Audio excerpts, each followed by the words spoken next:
Hello everyone! So it is Tuesday, which means it is time for my new video segment thing that I will be doing, which is Top 10 Tuesday. Now, how this started was I was talking to my friend Sam about me joining Top 5 Wednesdays, which are about books, and then I had Friday 5, which would also be coming up on obviously Friday.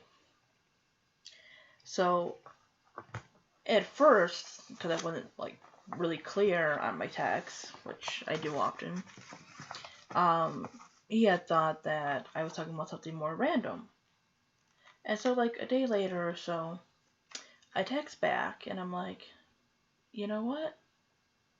Maybe I will create something random. Like I already do books now, because I started Top 5 Wednesday. And then I've already been doing Friday 5, so I have books and I have music. And those are like my two main media loves. So I'm thinking, why not just do something random, a list of something random every week? So I asked him, what do you think my first topic should be?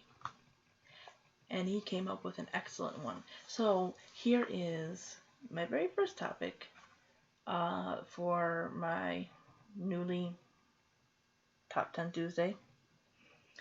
So this is going to be my top 10 Nickelodeon shows. Now, Nickelodeon probably was the highlight of my childhood television viewing next to, I want to say, Cartoon Network. I enjoyed Disney Channel and stuff like that, but those two definitely dominated my viewing. And what I really loved about creating this list is I had to go back and kind of YouTube some of these because they're on the list because I enjoyed watching them. But since it's been over a few years, I don't remember a lot of details except for the basic plots. Some episodes and what had happened in them, but certain character names I had forgotten, stuff like that.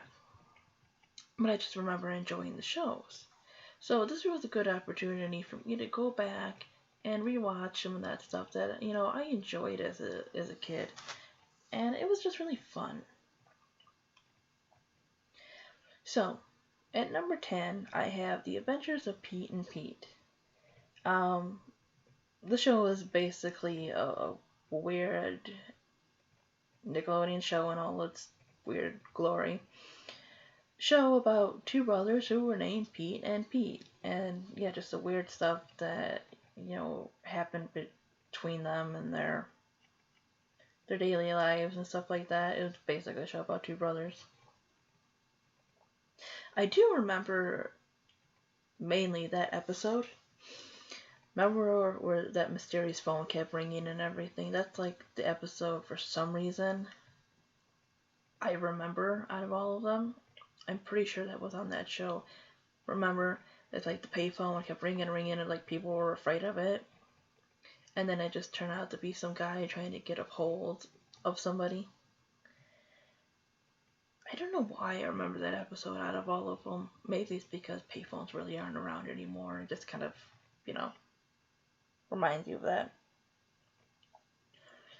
So, number 9 is The Secret World of Alex Mack. Now, this one is about a girl who basically gets, if I remember right, these chemicals spilled on her, and she has like these supernatural powers that she has to hide from people, except for her two best friends, of course. And then like the government's after her, or not the government, or something like that. People want to like experiment on her. So yeah, it was one of those, teenage superpower kind of things, which I really enjoyed watching. Alex Mack was cool. I remember Alex Mack wears a hat. Number 8 is Rocco's Modern Life. Now, Rocco was just so cute, and I got this DVD that had like an episode from a few Nickelodeon shows which had it on there. And it's basically about the daily life of a talking wallaby named Rocco.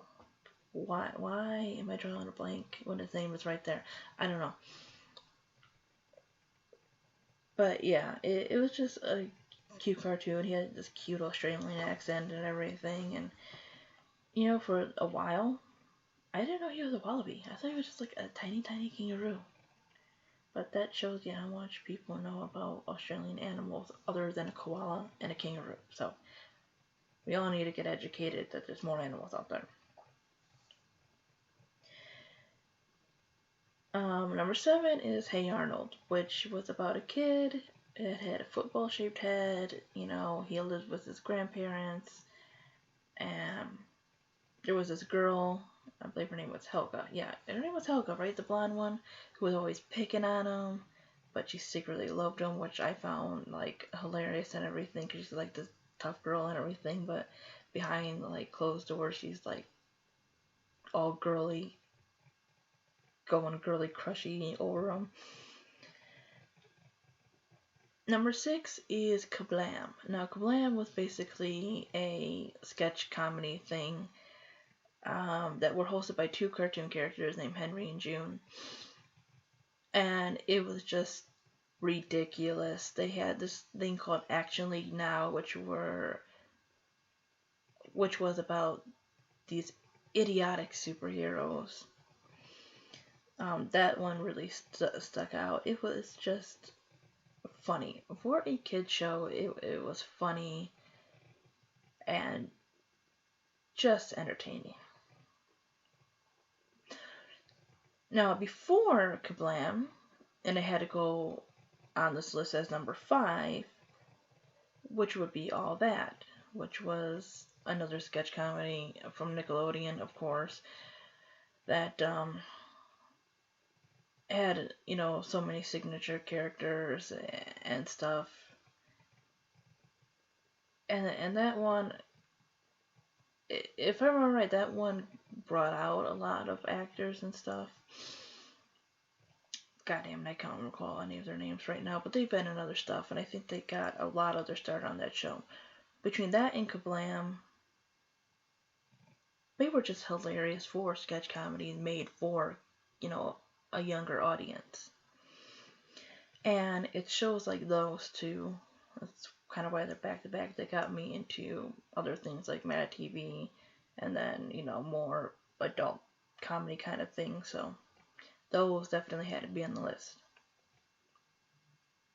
Number 4 is Are You Afraid of the Dark? Now, this show was basically about a bunch of kids around a campfire. One would tell a story, and then the story, of course, would be the episode. The opening theme to this, like the theme song and the opening credits and everything, was just so creepy. Still to this day, I find it creepy. In fact, it's creepier than Goosebumps. And I am a huge Goosebumps fan.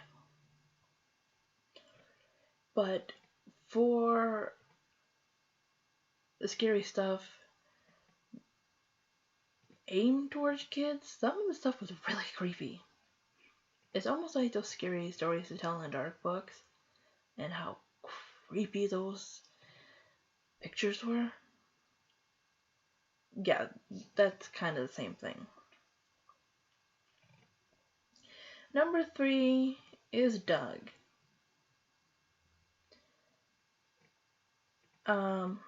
Again, Nickelodeon seemed to have a lot of shows that were kind of based around the teenage life at that time, or the life of a young person, stuff that went on at school, bullies, just friends in general, and of course Doug was a great character. And I had almost forgotten about the people in the show, because I just watched an episode recently that they had like purple and blue people and stuff, which was now I really consider hilarious. Because I don't know what they were trying to do there. Um, One episode of Doug that I really, really remember, and it's because my aunt, who had passed away, who had made a comment on it. There's an episode where Patty tells him that she likes liver and onions, so he forces himself to like it. And in the end, she says that she was basically just joking around. And then, if I remember right, I was very young, because my aunt passed away when I think I was like 9 or something, so I had to be 8, 7 maybe. Anyways, she goes, I would have killed her. And I think it's really, really why I remember that and I remember that show. Because I tend to agree. I would kill somebody. Number 2, yes, it's ridiculous, and yes, sometimes the character himself is annoying, but it has to be on here. It's SpongeBob. Because SpongeBob is kind of the middle level. There's some adult themes in there, but it's subtle enough for kids to watch it. It's ridiculous. It's hilarious. You want to hate SpongeBob sometimes because in life you feel like Squidward a lot, but you also admire SpongeBob for his optimism and you wish you had it. Also, other things in the show just make you wonder. Like the Santa Claus episode, where they first have Christmas and they're asking what they want for Christmas. And one old man goes, a glass of water for my teeth. Now that would make sense, in any other situation or any other place except for people who live under the sea. Why would you need a glass of water? You already live under the sea. That just kind of ridiculousness just keeps me watching because I just find it funny.